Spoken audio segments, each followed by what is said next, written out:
Sanding sucks. It's gotta be the least favorite step in any DIY project. Over the years, I've picked up a few tips and tricks that make the process a little bit better.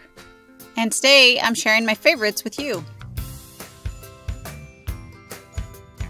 The first step is to make sure that whatever you're sanding doesn't slide around all over the place. This not only protects your project from getting scratched up, it actually makes effective sanding easier as well. Sanding is a lot easier when you can use two hands and you don't have to worry about things sliding around.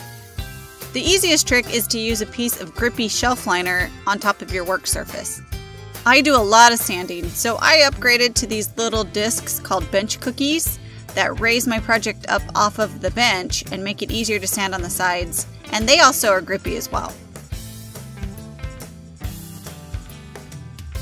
On most projects, a little hand sanding is going to be required.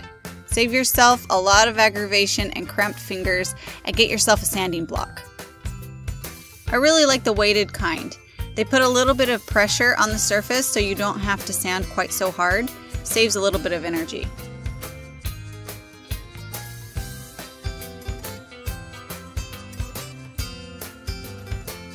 If you don't want to buy a sanding block, you can always make your own with just a scrap of wood and some spray adhesive.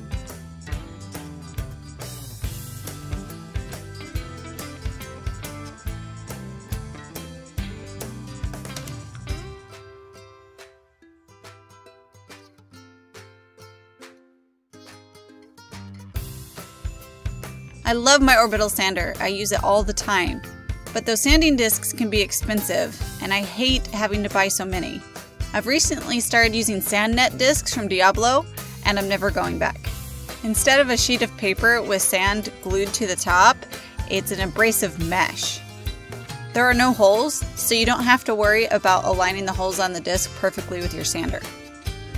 My favorite part about the sand net discs is their longevity. They don't get clogged up like regular sandpaper does. When they get dirty, you just pull it off, blow it out with an air compressor or even your breath, and then it's good as new. If it's really gunked up, like with old paint or something, you can even wash the sand net discs. Details and edge designs can be a major pain in the butt to sand. I've actually gotten a little too aggressive in the past and end up destroying some of the detail. I recommend saving small pieces of trim or molding and using them as a contoured sanding block to get into all the grooves and curves. Another tricky spot to sand is the inside of holes. Wrap a small piece of sandpaper around a dowel, a pencil, or even your finger, and you can get to the inside of those holes easily. I like to use a solid object like a dowel because I can apply more pressure and sand a little more quickly.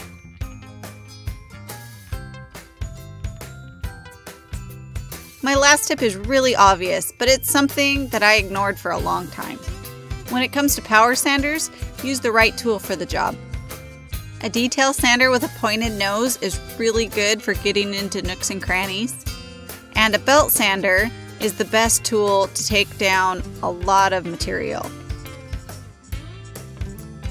An orbital sander is my favorite tool for large flat surfaces like a tabletop or plywood panels. If you know you're going to be doing a lot of sanding, trust me, it's worth the little bit of extra money to get the right tool for the job. Don't be like me and try to strip an entire piece of furniture with a little finish sander. You'll hate yourself. Now that you know how to make sanding not such a horrible task, I have an awesome giveaway. My buddies at Diablo are going to send one lucky viewer a pack of each grit of the new sand net discs to try. Simply like this video, subscribe to my channel, and leave a comment below telling me what your next project's going to be, and you're entered to win. I'll contact the winner directly. Better hurry, the contest ends at midnight October 6th. Remember to like and subscribe, and go to pneumaticaddict.com for more building plans, tips, and free DIY ideas.